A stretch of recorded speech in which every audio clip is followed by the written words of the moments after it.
Hello, everybody. Welcome to another exciting episode of Jimmy's Jam Box. We're here. We're back at it again. We're going to get on into it. But before we do, as always, please make sure to like, subscribe, push all the buttons, do all the things. You know, I don't know where they are, but you do, and I trust you. And with that being said, here's a quick word from our sponsors. Organic herbs and botanicals, skincare and edibles, wellness for body and mind. The Brothers Apothecary. Fine teas and remedies. Ronald Records. From indie gems to classic hits, discover the heart of local music. With live shows all the time, up close and personal, and regular releases on their in-house label. Ronald Records. Supporting the community, one track at a time. All right, thank you all so much for watching again. Shout out The Brothers Apothecary, Ronald Records, and Portland Water. Thanks for keeping us hydrated. And with that being said, let's go ahead and get on into it. Here is today's guests. Hi, I'm Jarrett. And I'm Sean. Hi, I'm Tom.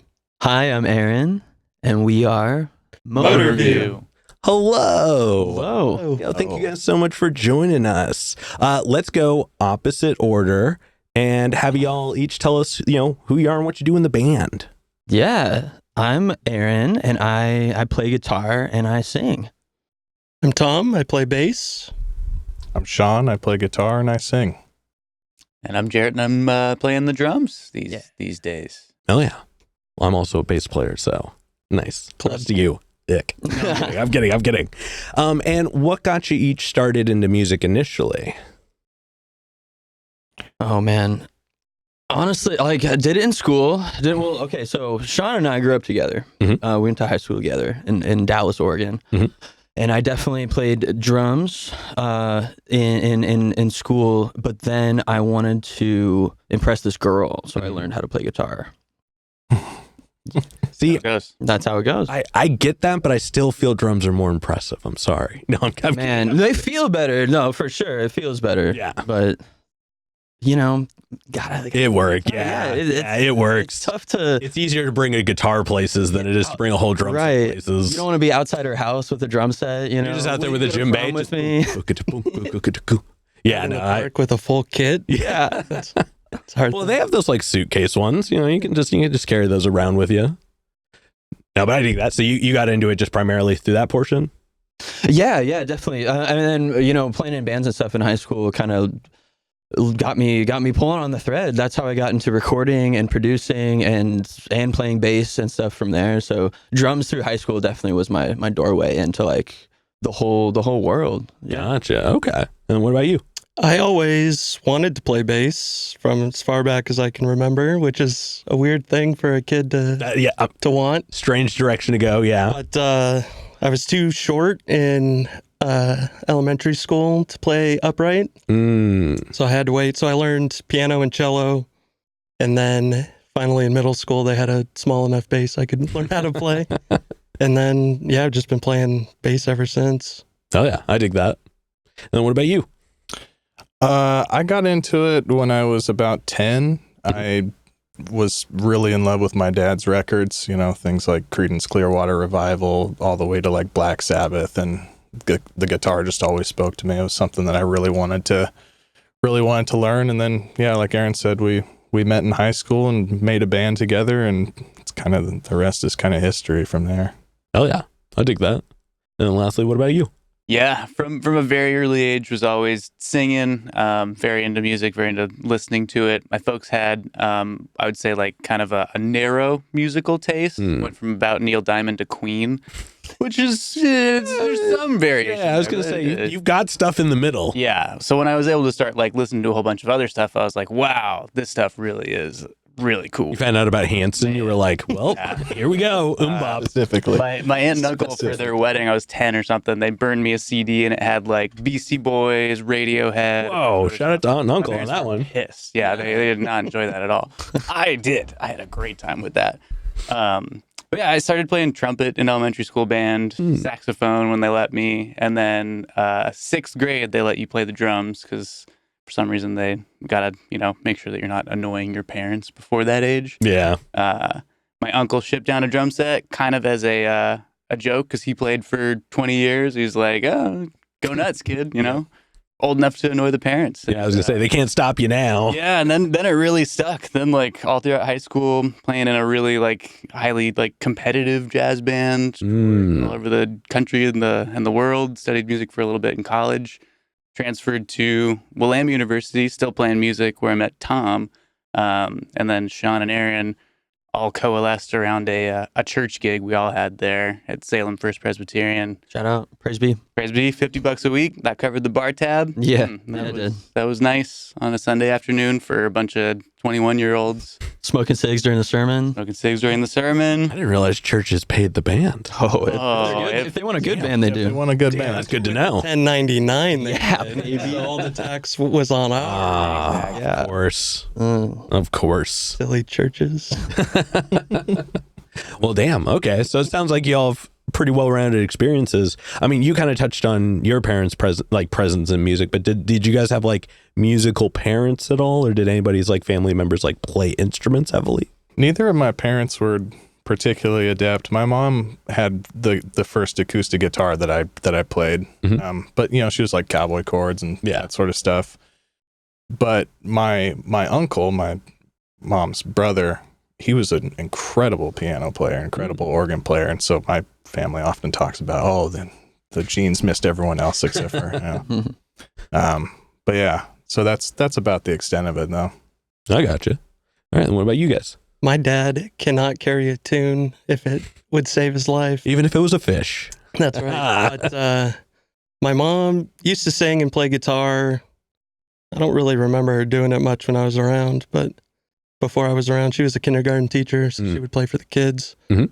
But we listened to the classic rock radio station every morning on the way to school and every afternoon on the way home. So anything on the classic rock radio, I knew pretty well. Yeah. But musician-wise, they're super supportive, but Hey, that can still go a long way for sure, Yeah. especially with bass. That's one of those instruments that if you don't like it in the house, you're going to hate it for a long time. that's my parents, I think, were glad that I wasn't a violin kid. Oh, yep. I understand that one And too so well. they were like, this is nice. It's low. Yeah. It's, Yeah. If you're doing electric, you can turn it down. yeah, Yeah. exactly. Hell yeah. I dig that. And what about you? Yeah, it's kind of sad. Like, no, not musical parents in the house, but my mom played a little piano. We had a piano that was just kind of in the house for decoration. Same with an acoustic guitar, and that's definitely what I picked up on. It was more the record collection. Yeah. Definitely. Like, I mean, you know, Bruce Springsteen and Fleetwood Mac and all that, but I still remember getting into. Yeah, like the Tracy Chapman record, like the full length of that. I remember getting super, like that was out on at my house as a kid, and like, you know, great record and everything. Kind of a weird, heavy vibes to grow up with. Fast car. A little bit. Not a Yeah. heavy song. Yeah. I mean, incredible song, 10 out of 10 song. But yeah, it was more just like exploring. They had piles and piles of vinyl from when they were growing up, and I would dig through that as a kid. Hell yeah. I dig that. Well, it sounds like y'all at least had like foundational music support in some way or another in there. And then before we get into more what you do in the present day, do you have a couple foundation questions I'd like to check in with everybody on? And this one's kind of up to the room. You can answer and whoever thinks of them first. But this first one is one we ask early. It's one we ask often. And it's definitely a crowd favorite. What was the first album you each bought with your own money? Okay. The Shrek 2 soundtrack. The Shrek 2 soundtrack. I shit you not. Okay, and I got it for Accidentally in Love by the Counting Crows. Yeah. Specifically. Okay. Track one. Track Problem. one. quick. What is the problem? That explanation up Because to the front. it's such a goddamn lame answer that now I just own it. And yes, it was. I used to lie about that. I can't, man. That's me. That's all Good me. one. What it- That is Yeah, of there's time. a Rufus Wainwright song on there. There's a Tom Waits song on that sound. Hold on. I need to know, what would you lie and say it was? Oh, well, I don't know. you just think of anything at the I time. didn't have one ready to go there. I was like, Blink 182. I don't know. I'm please think I'm cool. Listening to CDs you didn't have. Everybody came over. Dude, I thought you said you had Hanson. You're like, I went in the store for Nelly Sweat, but I walked out with Suit. both of them. Hell yeah. No, is this the Track 2 soundtrack, man? That's a good segue to mine, which was Three. It's kind of. It's now that's what I call music volume 5. Oh, okay. Hey, T-Pain was on there. I had the first T-Pain one. was not on there. No, that was long before his like true reign. Okay, okay, Yeah. It had Jumpin' Jumpin'. Okay. Mm-hmm. It had a Britney and an NSYNC and a Backstreet song. Of course. But I bought it for, and I forget the band's name. I don't know if they ever had a hit other than this one, but Story of a Girl. This is the story Okay, of a girl who cried a river and drowned the whole world. I don't want to get demonetized. Yeah, that's a good point. That's a good point. Less than 10 seconds. But No, that's all I know about that song. that's why I bought that CD. Yeah. That's all right. That's all right. That is a solid reason. Also, the early Now CDs do not get the credit that I think they rightfully deserve. Yeah. I remember the first one had that Superman song, "If I Go Crazy." Oh, yeah. And I was just like, okay, this is wild. And then they had the "I'm not sick, but I'm not well," and that was the first time I had ever heard a song like that. And I was like, Foundational. "Yo, Well, that's this is revolutionary." it. Inspired many a mix CDs that Yes. I burned later. Yes, very much so. One. Hell yeah. I always mix those up in my brain with Kids Bop. Very different. Very different. Same era, very different. Very different. That Now energy stuff. is strange. Yeah. Yeah. Yeah, and Kids Pop didn't really like start becoming like an active thing until like I was a little bit too past like to be able to listen to Kids Pop. Yeah. So I didn't realize that they changed the lyrics. Yep. But apparently they do. Oh, yeah. And I remember the first time I heard one, I was like, this is weird. I don't like this. This is not good for the children. I had to be like, what are they saying? Yeah. That's not the words I know. Well, also, they would pick songs that, like, when they went and found the regular version, it was going to be a problem. Right. You know what I mean? Like, Oh, yeah. like some of those songs should not have been made into children's songs. Big Pimpin' does not sound like No. They can call it Big Pizza all they want. It is not the same thing in real life. Yeah. All right, let's keep moving along with this, though. What about you two?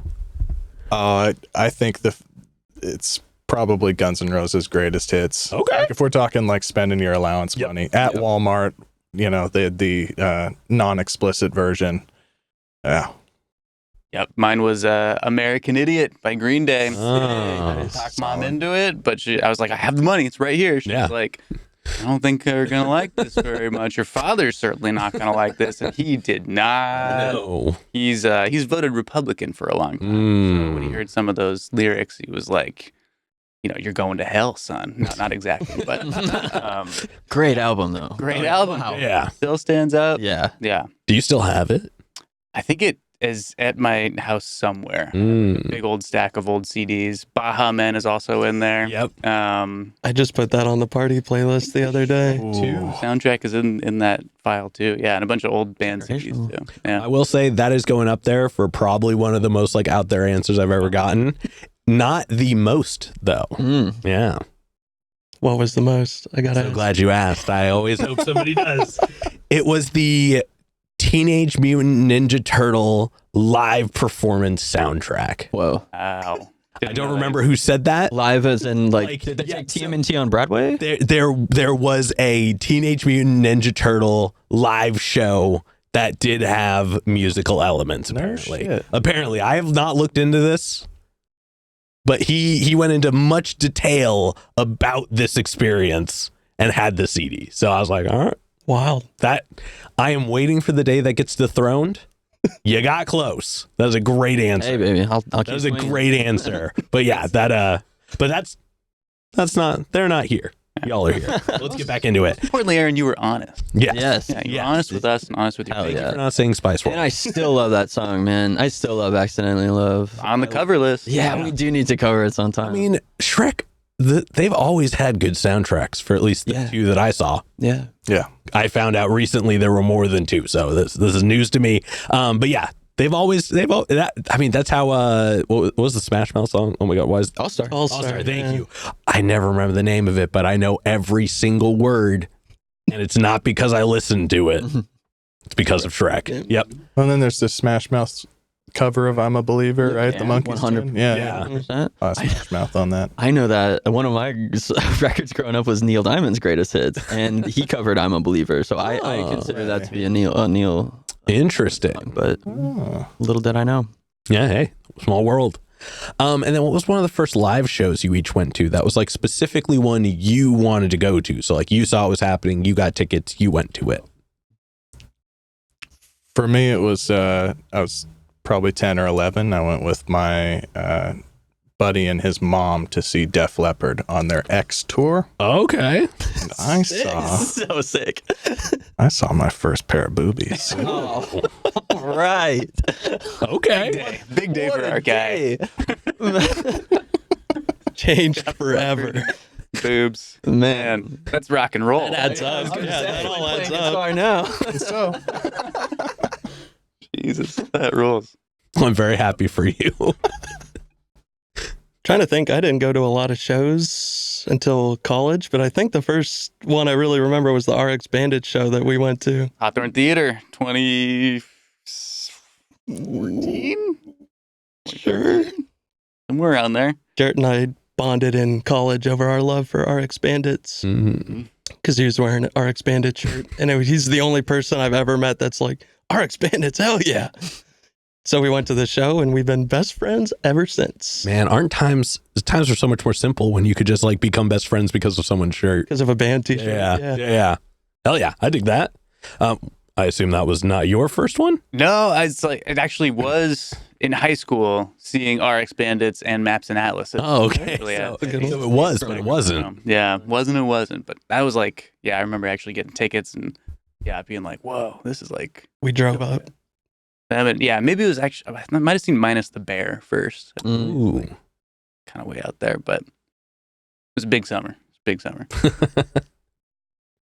Mine was definitely the Shins, man. Oh, okay. In high school, Crystal? it must, the Crystal. It must have been, I don't know, 09, 10, Wincing the Night Away tour, I think, something like that. I went with Sean. We went up and we saw, and then Delta Spirit opened. And we had never heard of them before, and that became one of our favorite bands, one of my favorite bands. yeah, we went to see the Shins, ended up seeing the opening band Delta Spirit play, and then we're just totally enraptured by them. And I think we've seen them like 5 or 6 times since, like almost every album tour they've been on. Damn. Hell yeah. Better or worse than the boobies at Def Leppard? Tough. Better. Good answer. All right. Now let's go ahead and let's get on into more of the present day. We are going to get a super easy one out of the way first, though. How'd y'all pick the band name? Ooh, the band name is the name of a drive-in movie theater that was in Sean and I's hometown of Dallas, Oregon. And man, it was a good time to hang out in high school. You know what I mean? You could pay, it was like $15, get your pack your car full of friends, snacks or whatever. It was a good time. Then they tore it down and built like a subdivision. So they weren't using the name anymore. Yeah. Rip. So they weren't using it, so we took it. Hey, I dig that. Yeah. It's nostalgic. It's easy to spell. It's easy to remember. Ooh, people mess it up though. You gotta because VIEW, the VUE thing at the end. You gotta tag it every time. I definitely spell it every show now. I've taken to doing that. See, you need to. Oh, you gotta one up it. You need to make an intro for your show, and get everybody to chant it. Then they'll never forget. And not only that, then it becomes part of the thing. Some cult shit. Like a hot to go style song. I was just going to Oh. say I'm that. not saying you have to make a whole That's song out of it. Just a show intro. M-O-T-R-V-U-E. Oh wow, the math checks out. I'm not a mathematician. Math checks out. And how did y'all meet? How did the band become a whole unit? Church, man. That church kick that we played. Yep. Well, I guess we're kind of two pairs of pairs though, right? Yeah, Like we had already yeah. been paired up a little bit before, like we had become friends, but Salem First Presbyterian Church, getting paid that $50 a Sunday. We all were like, Oh, gotcha. Okay. Yeah. yeah, we that was definitely why we were hired guns, and then we started kind of feeling each other out, and we're like, wait, are you guys cool too? Well, that was the You're thing. here for the yeah. money? part was I'm here for the money. We're here for the money. What do you guys want to do after this? Do you want to do more of this? Not for money? So we can get some- more money? Got some Bush Light. Hell yeah. Jared and I As long as you drive across the street and don't drink it in the same parking lot, it's okay, right? No, I'm kidding. Same parking lot's fine too. I mean, as long as it's far in the back, right? Yeah. Like, I think God only touches the first, 5 rows. They loved us so much there, it didn't matter. We were absolved. Yeah. They saw and they were just like, no. The music's too good. They were Kind of. It kind of was. They were very good to us. yeah. And we shredded face every weekend for them. Yeah, I'll just say they had to have looked the other way quite a few times to really let us keep doing what we were doing. Stunk of cigarettes. We Yeah. stunk of Yeah. booze from the night before. Yeah. I mean, it in was all just fairness, Yeah. plenty of other people did as well. You know what I mean? Like that, Right. It's not as uncommon a thing. And I mean, I figure, it could be worse. At least you guys are still getting up on time on a Sunday We were to play music. You know what I mean? still up on time. Yeah. Yeah, that's what I'm saying. It's like, as long as you made it, and you had your shit together enough. Oh yeah. Yeah. That's all the church needs is enough. Absolutely. I didn't see anybody else going up there to play those songs. Yeah. Yeah, we I did certainly wasn't. damn good job. Sleeping. All right, now let's go ahead. Excuse me. Let's go ahead and talk about your guys' writing process. And we're going to break it up into chunks, but we're going to start right at the beginning. So when it's time to make a new track, getting started fresh from the ground, what does that look like for the band? Usually I'll bring in something. Okay. So I'm the main singer and songwriter, and usually how it happens is, well, actually it has changed a lot. I started doing recording and stuff and production on my own. So it used to be, I would get really into that, get really into writing and arranging every single little part, and so playing with these guys though, what's changed is the minimalist approach to that. So now I just bring in a structure. Yeah. I do my job pretty much. As the singer or whatever. It's I know what I want to do. Yeah, you're laying down just enough of a foundation that they can pick up on it and easily fill in the space from there. Exactly. Gotcha. Exactly. And so I love seeing it. Yeah, then it'll change from something that I just wrote in my room to something that we're all playing together. And man, it took, I had to learn how to do that, I mean, it's a transition for sure. Yeah. And I mean, I guess now I'll kind of move it to you guys for a second. What does it look like once he brings that framework into the room? Like, is it a one at a time thing? Is it everybody at once? Like, how does that realm happen? I think we'll usually, we'll listen to it a couple times. We'll try to just thumb our way through, maybe learn the chords, go chunk by chunk. While everyone's just sort of like, here's an idea. Gotcha. So what I will say is that we find that most of the time Tom has the best ideas. and so I think maybe the strongest opinion. Just willing to put your foot down more than the average bear. Yeah. Yeah. And so do you usually bring the ideas to everybody all at once, or is it because you can record, do you email it out to them? Or? No, it's usually a live thing. I mean, so if I'm really stoked on something, sometimes I'll record it and send out a voice note or something. But that's not how we learn the best. You know what I mean? Yeah. We learn all the best when, if I'm here's the vibe and I can emote and it's a, 3-dimensional kind of thing. We're all in the same room together. It feels a lot better to come out the other end of that process. Yeah, very much so. The writing in the room is always going to be the most fun and the strongest way, in my opinion. Hell yeah. And then how do y'all deal with I guess let's do direction first. So since you're primarily writing, once you bring it to the room, are you hey, I have this idea in mind, can you guys stick in this realm? Or is it just whatever you feel like putting together is what's going to happen? Well, that's the cool thing. I mean, I'll have an idea for sure, but it can completely change. It definitely has completely changed in a bunch of songs. That's what's the coolest part of our process now, I think, because now, in my head, it'll have a strong 4 on the floor thing or whatever. And at the end of the day, maybe it changes into something completely different. Whatever, I come in with the intention with is not what we'll end up with in the coolest way. Gotcha. Okay. We do a good, Go ahead. we do a good job of, we've been playing together for so long now. Yeah. if I hear a thing, I kind of know what Jarrett's already going to play. Yeah. And so then I'm like, okay, what would go well with that? And then I do my calculations. While I'm doing that, Sean's doing his calculations. And if we end up on the wrong chord, then we're like, I think it should be this. And the other person's like, I think it should be this. And, then, and that segues well into the next part of this. How do you deal with like creative differences?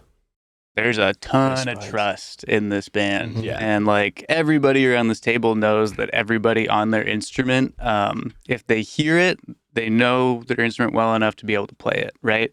And the things that I think we come out with are things that are very like mutually complementary. We know what we want our music to sound like. We all actually really have this kind of, maybe it's a little twisted, shared musical vocabulary. It's like if a record comes out and we're like, the guy's got to hear this one, everybody's listening to that same record over the weekend. Gotcha. So, Okay. like, we kind of you're on the same length, even outside of the room. And it's not to say that we don't get into arguments or like, certain things where people are like, I will die on this hill. This is the part that I have Strong so opinions, much confidence in. I was curious to see what Tom had to say on this one. But like, we record all of our rehearsals for the most part, and like we take a lot of time to like listen back and think through, and if it does come down to something where it's like, all right, I'll try it your way, we'll record it that way, A and B. Everybody is just like, I want this band to be the best sounding band it can be. So we do a great job of listening to each other's opinions. And very rarely do we ever get down to like a or B, everybody must pick a side, or well, it's hard. It's an even number band right, too. Yeah. It's a democracy. Yeah. I'm trying to think. The worst one was, no, I can't think of the song, but I could not figure out the bass line to save my life. So I was just being pissy the entire time we were learning it. Went home, played it for an hour, figured it out, came back the next day, and then the song was a hit. So Domino? Yeah. Oh, yeah. Old Domino. Well, that was for recording. Gotcha. But it was... I think it was Cornerstone, because I remember we were all feeling like, oh, man, is this the right song? Is this really even going to a good fit? song? Yeah. And then you came back with this locked-in bass groove, and we were just like, oh, this song's great. We got it. Yeah. I know it's good to do that. Like to have that fight. It's more of like a court case, honestly. We all know each other so well and like have such a similar vocabulary. We have powdered wigs. So. Yeah, it's like if you're, I would need to have like reasons to justify my argument to everybody. You know, put the collar on. You're like, the wig. Adult protest. Yeah. Okay, I dig that. Well, I mean, yeah, and remind me, how long have you all been playing just as like this band? Oof, that's the one. I mean, I guess Butter was 10 years this year. Motor Vue would have been... Let's call it 10 years. I like saying that. Also, yeah. Because the church thing... been around. It all... There's some weird... Yeah. We've been hanging out with each other for a decade, for sure. Okay. Yeah. Okay. Hell yeah. Well, actually, actually, before I get into that, I have to ask, as a band, especially if y'all been playing together for a long time, do you have any like pre-show rituals? Either individually or as a unit. Drinking. Exactly 2 tequila sodas. Okay. Yeah. Okay. No Watching more, your figure. no I like less. It's just the perfect line. Is it one when you get there, one before you go on, or when you're playing, or is it like a specific time? It depends when in the set we're playing. Fair. When in the lineup we're playing. But I have If to you're going first, do you just... Yes. Okay. Because I get terrible stage fright still to this day. And so that it partly like calms me down. I'm also usually like in a mood after work too. Gotcha. So it Wait, flushes all that out. but tequila is the only upper alcohol. It works. Interesting. Yeah. Interesting. I don't, I'm not a scientist, Hey, I'm not a Or a doctor. mathematician. but the math checks out. Yeah. Hell yeah. Hell yeah. All right. And then do you guys have anything individually? No, maybe we should do a huddle or something. We've never really been into that. Nothing in particular. Yeah, we usually like to, if we're not playing first, we want to like check out the bands that are playing in the room. But if you're not first, you're last. And if we're on first, we're just having a good time. It's like, all right, let's have a 1 or 2 drinks usually, and then get up on stage, do our thing, tear down, and then just enjoy the night. But yeah, it's like, pop around, see the friends. I don't say there's anything there's anything that qualifies as a ritual, though. Yeah. Gotcha. And how often are you guys playing? Oh, trying to do once a month. It's kind of, we've been working on a new project, so it's slowed down a little bit, and we're looking to book out for the summer now. Gotcha. Okay. And actually, I jumped on Yield Spotify, checked out some of your music, and you got music going all the way back to 2021 on there with a little jump between 21 and 24. And your last single that came out, Surprise, very different than the album Strange Reminder. Like, first of all, which I really enjoyed. Big fan of the album. That sound, and it's crazy because I kept hearing something in my head. Usually I'm like, oh, this doesn't remind me of anything and that's cool, or this reminds me of something and it's cool. Your guys' music lived so well in that in-between space of like, damn it, this hits right at home, but I cannot for the life of me think of someone specific. So I actually really enjoyed the album. I listened to it a few times today. But the last single you put out, very different. Yeah. Very different. And I mean, I dig the direction, don't get me wrong, but I guess I'm curious. Can you share with us a little bit about your time in the Strange Reminder era and then how the shift happened? You kind of always thought of it as like, well, previous to Motor Vue, the band was Butter, and it was just the three of the guys, not with me. And I would say the music was a lot more like pop-centric, pop-focused. Yes. I don't like to say it first, but if you're going to say it. But I think there was kind of like a transitional period for that first record, Strange Reminder, that like a lot of those songs kind of lived in both eras. And so I think it was just sort of this natural progression from one space to the next. Yeah, definitely. And then we brought you on. And originally it was just for some like overdub stuff or whatever, and then it ended up being way more incorporated into the process, which was awesome. But yeah, that's exactly how I would describe it for sure. It was more of a pop thing before, and then we wanted to kind of lean into the more, the guitar rock, the indie rock side of things, but still have, pop is not a dirty word to us boys. No. It definitely wasn't, I feel like, to a lot of folks that we were playing around with, so we wanted to still kind of have a foot in both camps, I guess, was the idea there. Well, you definitely nailed it there. Like I said, I really, really wish I could think of like what sounds come into my head, because it's all cool ones. Like I keep hearing, I'm like, damn it, this is like so on point for like whatever it is I'm trying to link it to, that it would have been really cool to have heard them both happen at the same time. During the era where they were applicable, because I feel like it would have been really spot on, and it would have just been really fun to kind of take that in the realness of the moment. But that's just me. I just really liked it. So that's a great compliment, because I feel like all the music we've worked on and all the people we've worked with, we've always had kind of a singular group vision of what we want it to sound like. Yeah. Which I think you saying it's reminds you of things, but not in a way where it reminds you of things, I think is great, because that's kind of who we are and what we've always been. It's kind of like a dark horse. Yeah. We would go out on tour and people would be like, who's this pop band or whatever? And be like, just wait. Like, you're going to get down to it. It changes, I promise. And so, Hell yeah. And now I guess, okay. Now I'm curious to know, out of all of the music you have available and that you're playing out right now, what are some of your favorite tracks to perform individually? I guess like as individuals, not to go out there by yourself. You probably wouldn't have the best time. That would not be quite the same. I always like Nothing Good is one of my favorite songs for us to play. Like kind of a slow burn with a big chorusy bridge, I should say. But that just feels like big and cathartic on stage. It's interesting. It's never like the easiest song to play, but when it does sit super well, it's just like, oh, that groove feels great. Oh yeah. We don't play it much anymore, but from Strange Reminder, Southern Cross was one that I really enjoyed playing. Really liked playing the guitar on that, and background vocals too. Yeah. They're kind of challenging at times. You really had to be warmed up for them, but so you weren't opening with it, is what you're saying? No, we weren't opening with it. No. It was a good closer for sure. Yeah.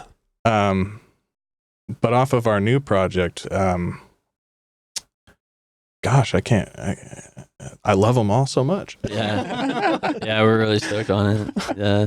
That's new project for me, New Stars, because it's Oh yeah. just the epitome of lead bass, Mhm. which is the way people describe my playing a lot. I fully understand that. Yep. And so it just, especially Aaron breaks his guitar string all the time on that song, Mm-hmm. which is just green light for me. Yep. You're like, oh, darn it, guys. Gotta fill some space. Gotta do something. He's got one less string. So, Wait, do you play with a 5-string or a 4-string? 4-string. Okay. He's still got one more than me, but he's got one less. I'm a traditionalist. Okay. I did a lot of funk, so I had to lean on the 5th string because I just don't want to run all the way down. Yeah. I like just jump across, but that neither here nor there. Did we get everybody's answer? I feel like we're missing one. I still miss Your Type of Flame from the old record. Oh, yeah. I like that one a lot. Same thing with Nothing Good. It's like when it sits, it's perfect. Mhm. You can just feel it lock in on stage and just deliver, which is awesome. Hell yeah. All right, now I want to take a moment. I want to zoom out. I want to look at kind of more music as a whole. What are you each taking in right now? What are you listening to? How much time do we have? Yeah. The list is long, but the new Trousdale record, Yes. Mm. Growing They're Pains. coming to town. Do you see they're playing the Mission soon? Yeah. We should go. Yeah. Pop country record that just came out. Incredible. I've been into Chelsea King lately, Oh, okay. and she has the first song on her Meet You in Dreams album is called Daisy Buchanan. Mhm. I think it's a perfect song. Hell yeah. I love it. Hell yeah. I got to go with Mama. They're a great band. They just put out a new record. Tom showed them to me. Showed me their album Household Name, which like front to back, just bangers all the way through. And their new album is great too. I think it's Welcome to My Blue Sky. Great album. Oh yeah. I've still been jamming. I just listened to the other day. McGee, man. 2 Oh stars yeah. in Oh Jam yeah. Release. Oh yeah. That's just it really impressionistic pop music. Like it jumps out at me like in different ways that I never expect, and it sounds great every time. Also Charlie XCX, always. Fair. Yeah. Yep. Forever and always. Forever and always. Shout out Sydney Sprague as well. Oh yeah. Yeah. Jessica Boudreau. Mhm. Her record quite a bit. Mhm. Mhm. God, yeah, there's too many to remember. Megan Maroney. Always. Forever and always. Hell yeah. Well, Laurel Watkins. Oh my gosh. Yeah. Mm. Lots of we'll stop. I'll no, stop. I dig that. I appreciate the answers from y'all. Sometimes people are like, I don't even listen to stuff other than my own. I was like, Do that. You should. All right. Now, before we move into the next portion, this next question is probably the densest question in the interview. And it's for each of you individually again. But we talked about, your experience with music, the actions, the reactions. But when it's just you and music, one-on-one, what does music give back to you? I'll go first. Mine's kind of a weird answer, but I used to play baseball all the time, big jock, hurt my shoulder, played music always too, but baseball was my main thing. But after that, it gives me a sense of competition.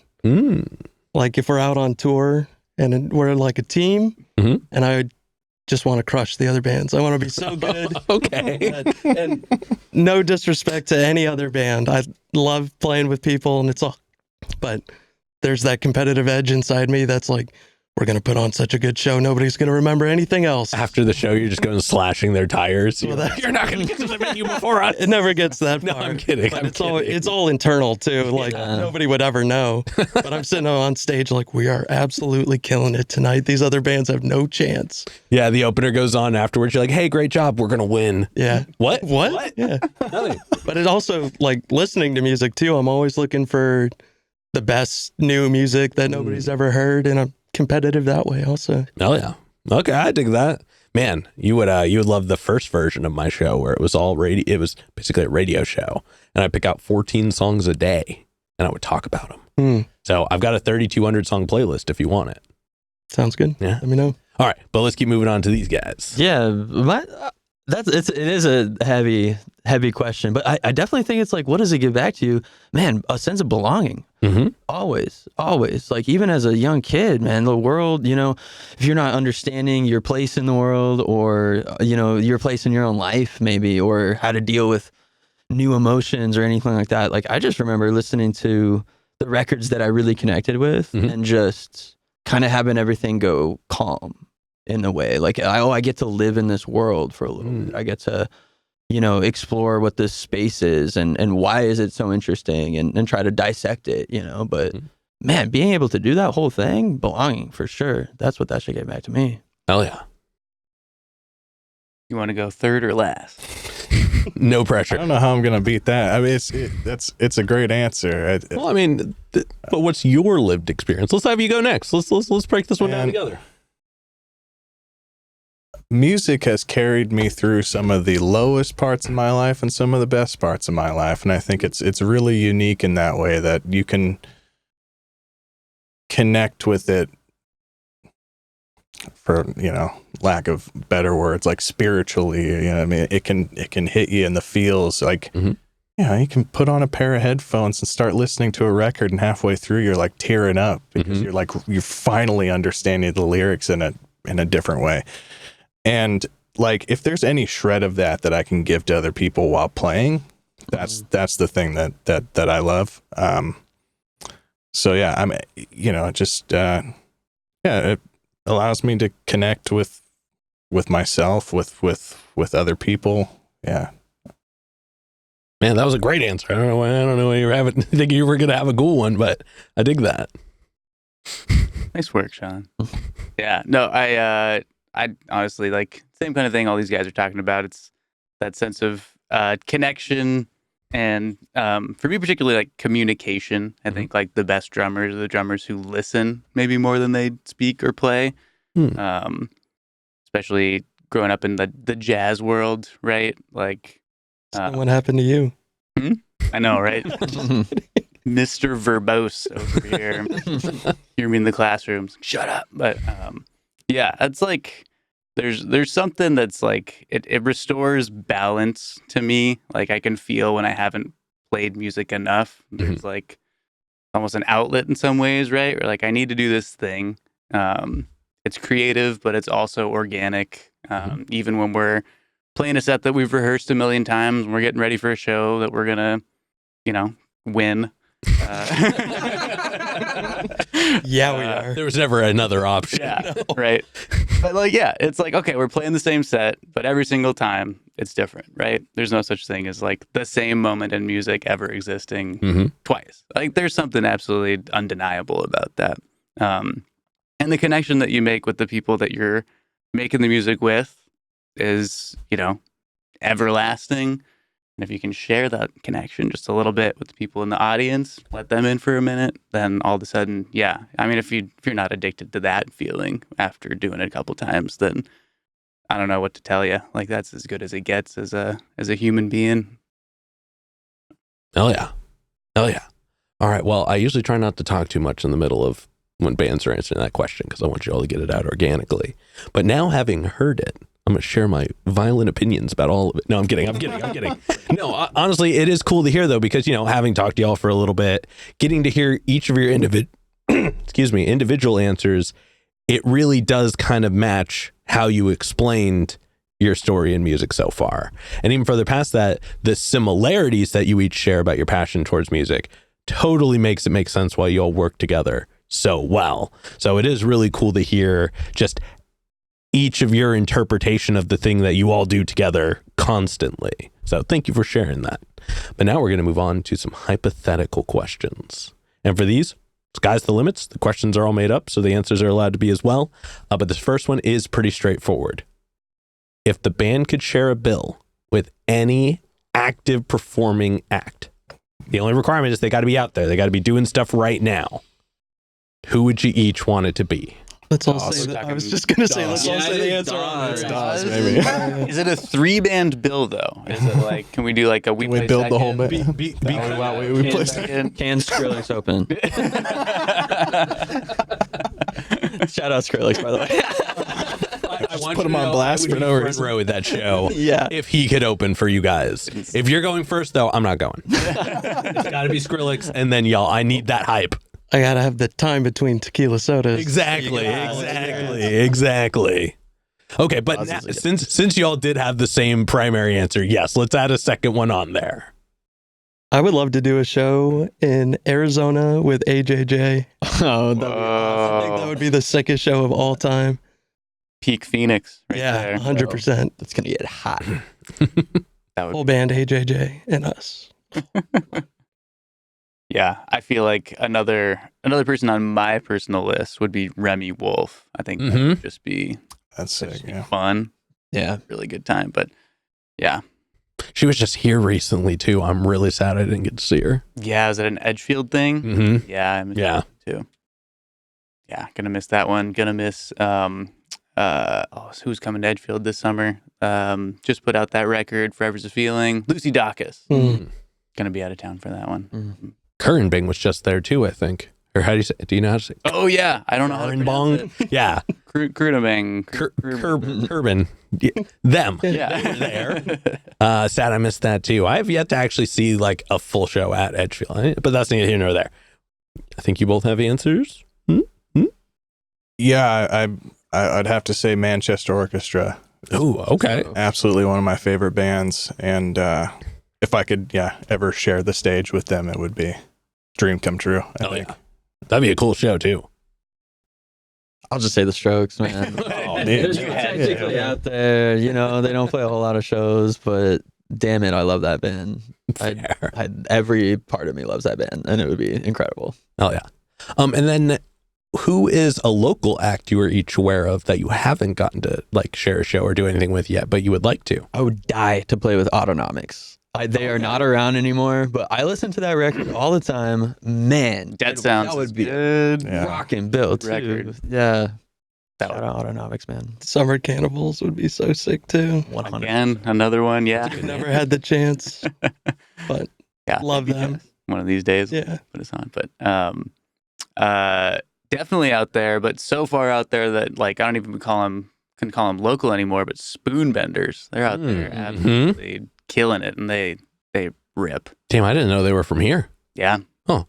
Learn something new every day on this show.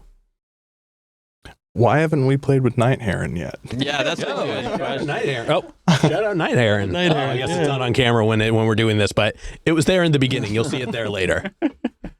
Yeah, we should absolutely make that happen. That'd be tight. Hell yeah. Well, talk to me after the show about that. For this next question, this is a silly question. I'm preparing you now. It's a silly question, but lean into it. If the band's music could be the soundtrack for any movie that's already out there, what would you each pick? Do you guys need time? No, Because I have like 2 or 3 lined up already. please. Oh, wow. I think, especially our new stuff, would be sick on a Butch Cassidy and the Sundance Kid Okay. or Tombstone. Whoa. I think those would be sick. Anytime they're in the saloon, old Domino's playing. Damn, now I need to hear this new music.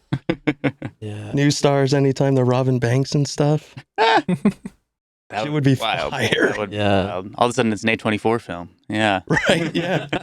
I mean, we're due for a new Hey, Butch they just Cassidy. opened their own music like element of the business. Oh, really? Yeah. Literally A24 music is a thing now, apparently. Call us. I'm sure Apple's Available. watching. Or wait, no, not Apple. Who is A24? Who owns them? Couldn't I tell don't you. know. I thought they were indie. I thought they were too. Maybe I'm thinking of something else now. But I know A24 did open a music thing, according to the internet. Nice. Sign us. Yeah. Yeah. Sign us. A24.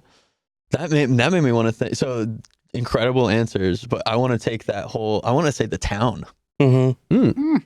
You remember that movie? Yeah, sure do. We're not from Boston, but I think it would look fantastic, or it would sound fantastic as That would be Ben Affleck is robbing a bank. I could see that. Yeah. There are not many things that wouldn't sound fantastic as he was robbing a bank. You know what I'm We're doing it, man. Wow. Goddamn. I don't know if I have a specific movie, but it's definitely something in that vein, though, of like driving a car fast, of doing a getaway, or like some sort of rough and tumble coming of age story, you know. So Beethoven 3, The Heist. Exactly. Yo. They couldn't get Huey Lewis. They're getting Motor Vue. I think I'm gonna go with Shrek 2.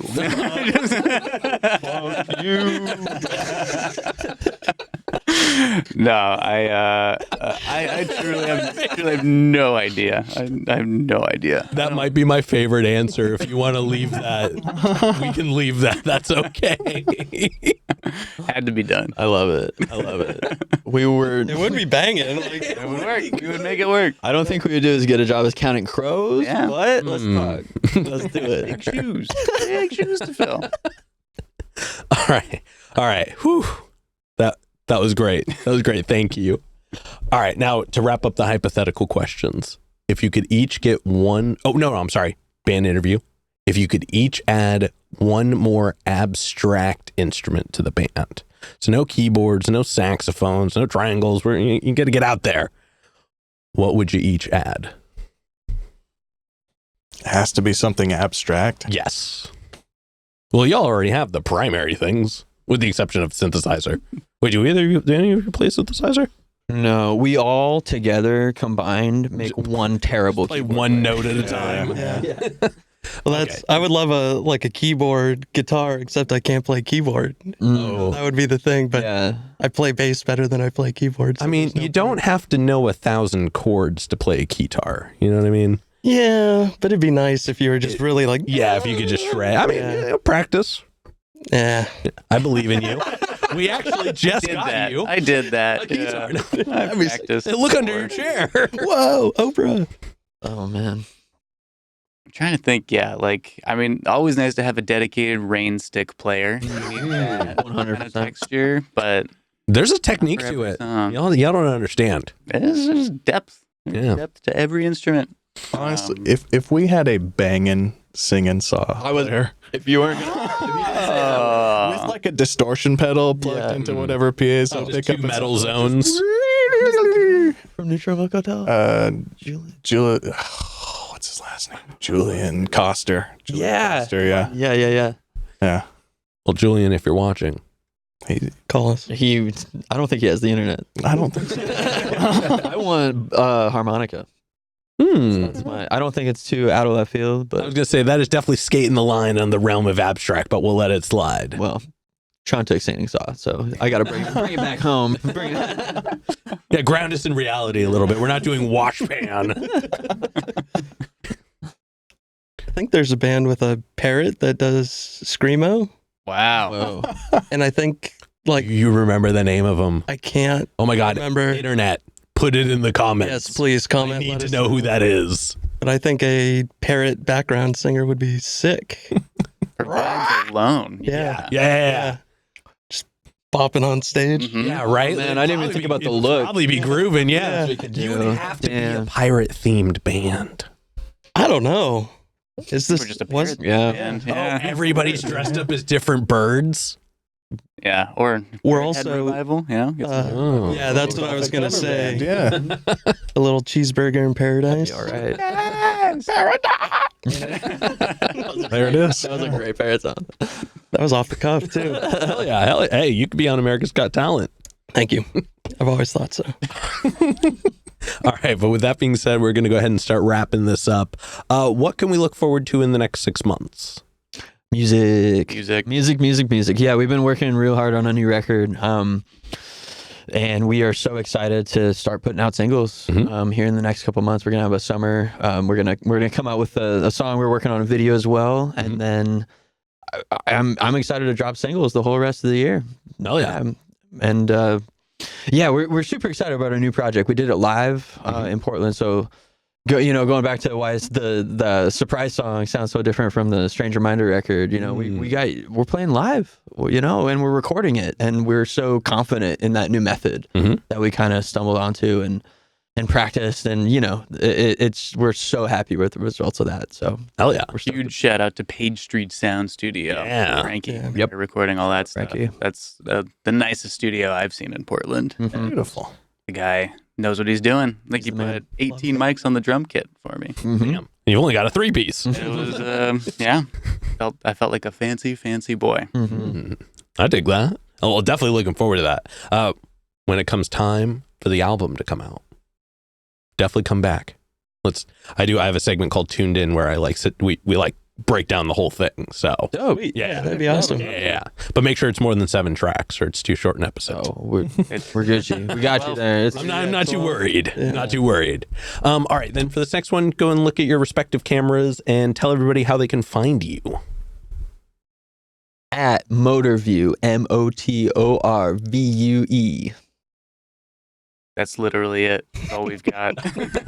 Oh, and motor-view.com. Motor-view.com, baby. Check us out. Oh, yeah. And then any other plugs, any other shout outs, anybody else you want to put on while you're on here?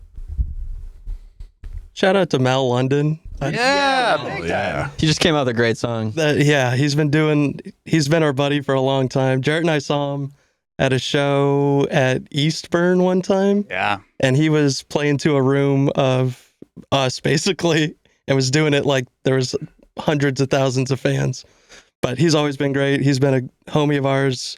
We did backup stuff for him a long time ago. But he's putting out just incredible music right now. So, Mal London, check it out. Hell yeah. And anybody else? Frankie at Page Street. Yes. Hell yeah. All right. Then with that being said, I've got one last question to go. But before we do, I'm going to steal the camera for just a second.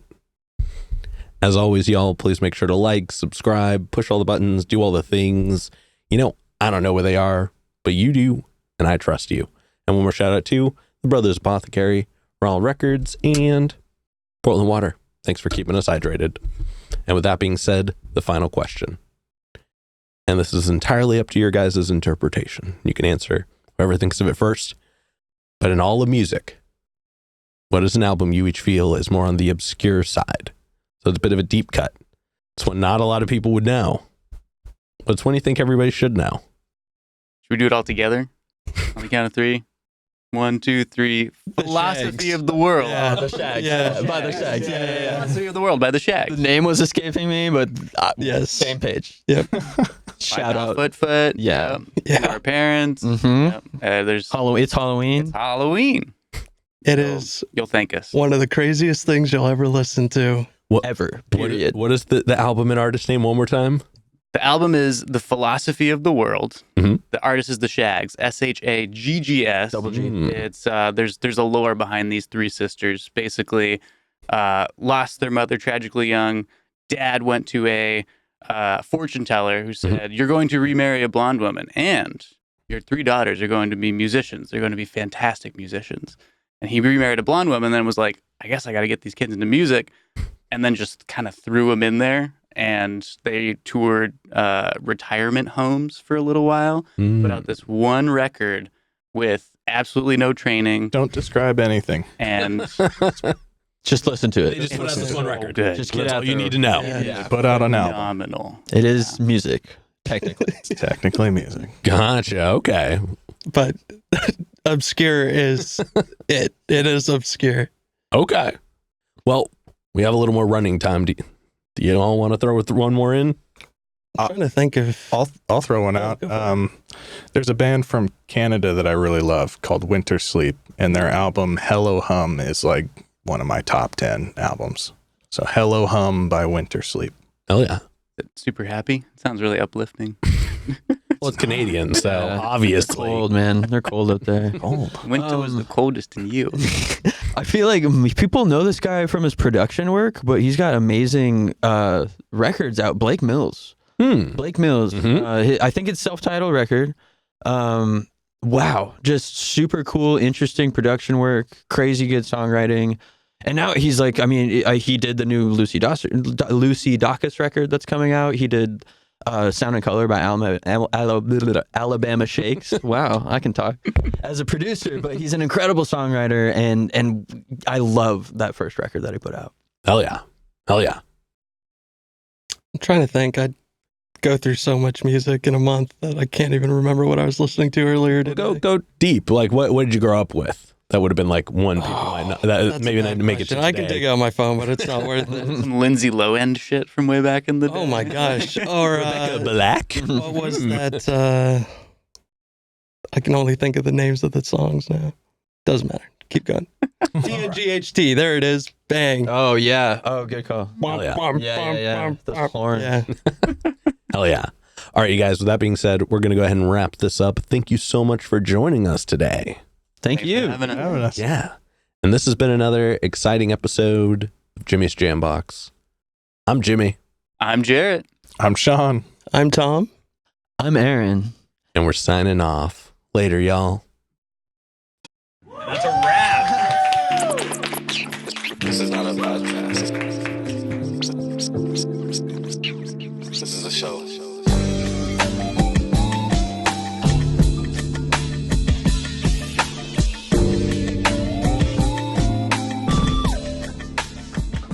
Keep jamming.